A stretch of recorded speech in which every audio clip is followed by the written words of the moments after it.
बघूया बातम्यांचा वेगवान आढावा। मनोज जरांगेंच्या एकेकाळच्या समर्थक असलेल्या संगीता वानखेडे यांनी आता मनोज जरांगे यांच्यावर गंभीर आरोप केलेत। अजय बारसकर यांनी जरांगेंवर आरोप केल्यानंतर आता संगीता वानखेडे सुद्धा आक्रमक झाल्यात। मनोज जरांगेंच्या आंदोलनाच्या मागे शरद पवार असल्याचं संगीता वानखेडेंनी वक्तव्य केलं। यावेळी त्यांनी जरांगेंवर टीकास्त्र डागलं। मराठा आरक्षण विधेयक मांडल्यानंतर विरोधक काहीच बोलले नाही, मात्र बाहेर येऊन संभ्रम निर्माण करण्याचा प्रयत्न करतायत असं म्हणत नरेश म्हस्के यांनी विरोधकांवर टीका केली।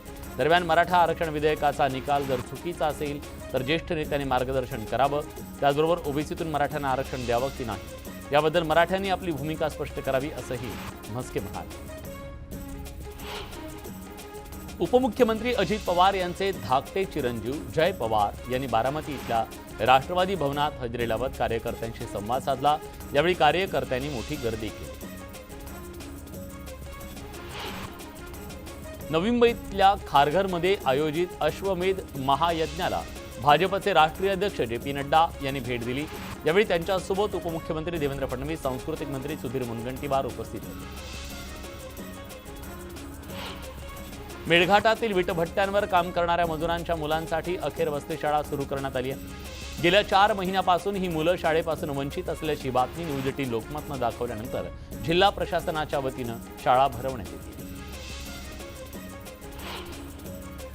लातूरात 12वीच्या परीक्षेत सलग दुसऱ्या दिवशी कॉपी पुरवल्याचा प्रकार समोर आलाय। बुधवारी झालेल्या पहिल्या पेपरच्या वेळी कॉपीची 14 प्रकरणं उघडकीस आली। त्यानंतर दुसऱ्या दिवशीही कॉपी पुरवण्यासाठी तरुणांची धावपळ दिसून आली। त्यामुळे विभागीय कार्यालयानं नेमलेली भरारी पथकं काय करतायत असा सवाल विचारला जातोय।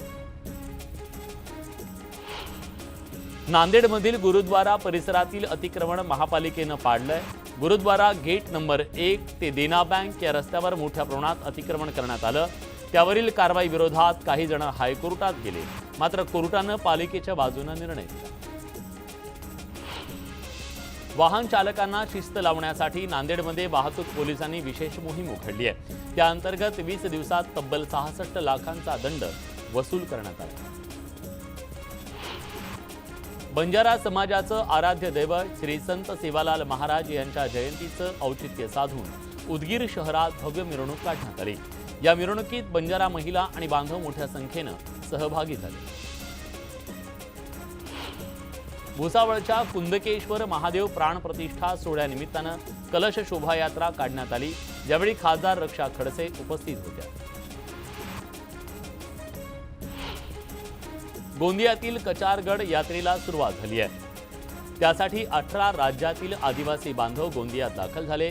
कचारगड गुहेत एकाच वेळी 5000 भाविकांच्या दर्शनाची सोय करण्यात आली आहे। संवेदनशील परिसर असल्यानं पोलिसांचा कडेकोट बंदोबस्त ठेवण्यात आला आहे। सिंधुदुर्गातील माणगावच्या दत्त मंदिरात श्री सौर दत्त यागाचं आयोजन करण्यात आलं। 23 ते 26 फेब्रुवारी या कालावधीत हा यज्ञ सुरू असणार आहे। टेंबे स्वामींनी ज्या गुहेत ध्यानधारणा करून दत्त महाराजांना प्रसन्न करून घेतलं, तिथंच अखंड दत्त जप केला जाणार आहे। नागपुरातील वाढती गुन्हेगारी रोखण्यासाठी पोलिसांनी सुरू केलेल्या मोहिमेत 2 आरोपींना अटक करण्यात आली आहे। त्यांच्याकडून घरफोडीचं साहित्य, 5 बाईक आणि एका कारची चावी सापडली। नंदुरबार शहरातील करण चौफुली परिसरात असलेलं एसबीआयचं एटीएम मशीन चोरट्यांनी लंपास केलंय। एटीएम मध्ये 26 लाखांची रोकड असल्याची माहिती बँक अधिकाऱ्यांनी दिली। पोलिसांकडून आरोपींचा शोध सुरू आहे। मुख्यमंत्री एकनाथ शिंदेंची युवा सेना आदित्य ठाकरेंच्या विरोधात निवडणुकीच्या रिंगणात उतरणार आहे। पूर्वेश सरनाईक यांच्या नेतृत्वात युवा सेनेचं शिबिर आयोजित करण्यात आलंय। यात आदित्य ठाकरेंना रोखण्यासाठी शिवसेना नवी रणनीती आखणार असल्याचं कळतंय। येत्या 24 फेब्रुवारीला ठाण्यात शिबिराचं आयोजन करण्यात आलं। आदित्य ठाकरेंच्या विरोधात शिवसेनेकडून बॅनरबाजी करण्यात आली आहे। ठाण्यातील मुख्य चौकात आदित्य ठाकरेंच्या विरोधातले बॅनर झळकले। ठाण्यात नका भाषण झाडू, युवा सेनेनं ठरवलं तर वरळीत येऊन पाडू अशा आशयाचे बॅनर्स झळकतायत। ठाकरे गटाचे खासदार अनिल देसाई यांचे स्वीय सहाय्यक दिनेश बोभाटे यांच्यावर ईडीनं ईसीआर दाखल केलाय। दिनेश बोभाटे यांनी मिळकतीपेक्षा 36% बेहिशेबी मालमत्ता कमवल्याचा सीबीआयनं आरोप केला। बारामतीत रोहित पवार आणि युगेंद्र पवारांचं फलक झळकले. वादा तोच पण दादा नवा असा उल्लेख रोहित पवारांच्या बॅनरवर करण्यात आलाय. तर ना नरेंद्र ना देवेंद्र, आता फक्त युगेंद्र असा आशय युगेंद्र पवारांच्या फलकावर झळकतो. मराठा समाजाला न्याय देणं ही आमची भूमिका आहे. फूट पाडण्याचं काम शरद पवार आणि त्यांच्या चमूनं केलं, पण आम्ही तसं करणार नाही असं वक्तव्य संजय शिरसाट यांनी केलंय. अकोला पोलीस अधीक्षक आणि राष्ट्रवादीचे आमदार अमोल मिटकरी यांच्या संभाषणाची क्लिप व्हायरल झाल्यानंतर विरोधक आक्रमक झालेत. मिटकरींनी पोलीस अधीक्षकांसोबत अशी भाषा वापरणं योग्य नसल्याची टीका नितीन देशमुखांनी केली. कथित कोविड बॉडी बॅग प्रकरणी किशोरी पेडणेकरांना 21 मार्चपर्यंत दिलासा मिळाला आहे. या प्रकरणी पुढची सुनावणी 21 मार्चला होणार आहे. यवतमाळ जिल्ह्याच्या इजनी ते हिवरा रस्त्याची गेल्या कित्येक दिवसापासून दुरवस्था झाली आहे. याबद्दल गावकऱ्यांनी अनेक तक्रारी करूनही प्रशासनाचं दुर्लक्ष आहे. दरम्यान संतप्त ग्रामस्थांनी नागपूर तुळजापूर राज्य महामार्गावर रास्ता रोको आंदोलन केलं.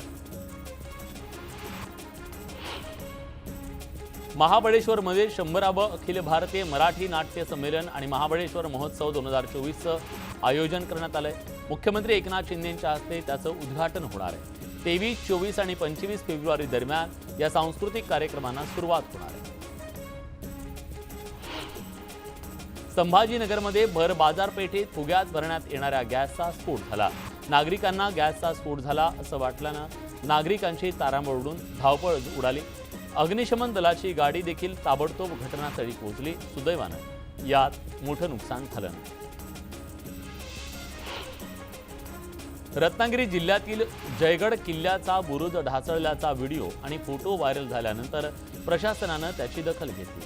दरम्यान JW कंपनीच्या जेटीच्या कामासाठी केलेल्या ड्रेजिंग आणि ड्रिलिंगमुळे तडे गेल्याचं समोर आलंय.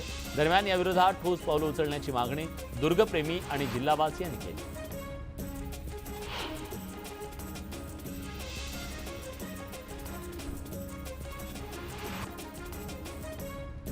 अहमदनगर जिल्ह्यात संस्कृती महोत्सव आयोजित करण्यात आलाय.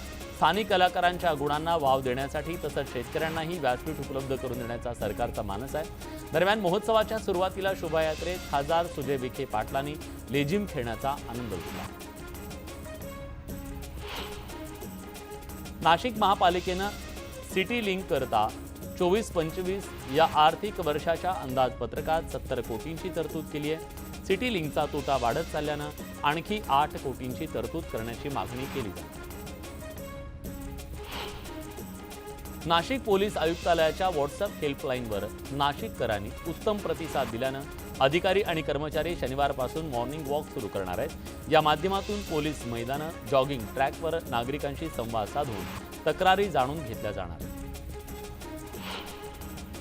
परभणीच्या वसंतराव नाईक मराठवाडा कृषी विद्यापीठात पश्चिम विभागीय कृषी मेळाव्याची सुरुवात झाली आहे. यात आंब्याचा स्टॉल आकर्षणाचा केंद्रबिंदू ठरलाय. या स्टॉलमध्ये चिल्ली, आनंदी, केसर, किंग आणि वरपूरसह विविध क्षेत्रातले देशातले आंबे प्रदर्शनात ठेवलेत. 300 रुपयापासून ते 2,40,000 पर्यंत या आंब्यांची किंमत आहे. नाशिक शहरातील 2,37,886 एवढ्या मिळकत धारकांकडे गेल्या अनेक वर्षापासून पालिकेची 399 कोटींची घरपट्टी थकली आहे. ही थकबाकी वसूल करण्याच्या दृष्टीनं पालिकेनं थकबाकीदारांना नोटीस बजावली आहे. त्यापैकी आतापर्यंत 168 कोटींची घरपट्टी वसूल करण्यात आली आहे. केंद्रीय यंत्रणा आणि दिल्ली पोलिसांचा पुणे पोलिसांनी केलेल्या कारवाईचं श्रेय घेण्याचा केविलवाणा प्रयत्न सुरू आहे. दिल्लीत वेगळा गुन्हा दाखल करून जप्त केलेलं MD ड्रग ताब्यात घेण्याचा प्रयत्न करून पुणे पोलिसांची अडवणूक करण्याचा प्रयत्न केला जातोय. मात्र गृह मंत्रालयाकडून मध्यस्थी झाल्यानंतर पुणे पोलीस दिल्लीतून आरोपीला घेऊन रवाना झाले. पुण्याच्या आंतरराष्ट्रीय ड्रग्ज रॅकेटचं कनेक्शन पंजाब व्हाया इंग्लंड असल्याचं समोर आलं. या आंतरराष्ट्रीय ड्रग्ज रॅकेटचा मास्टर माइंड मूळचा पंजाब प्रांतातला असल्याची माहिती समोर येते. मास्टर माइंड आरोपी गेल्या अनेक वर्षापासून इंग्लंडमध्ये स्थायिक असल्याचंही कळतं. छत्रपती संभाजीनगरमध्ये जवळपास 2000 लोकांची ऑनलाईन फसवणूक झाल्याची माहिती समोर येते. त्यातील 1936 लोकांनी तक्रार दाखल केली. मात्र तक्रार दाखल केल्यानंतरही आरोपी मोकाट फिरत असून त्यांचा अजून शोध लागलेला नाही. आतापर्यंत 7 कोटींपेक्षा अधिकची रक्कम लंपास करण्यात आली.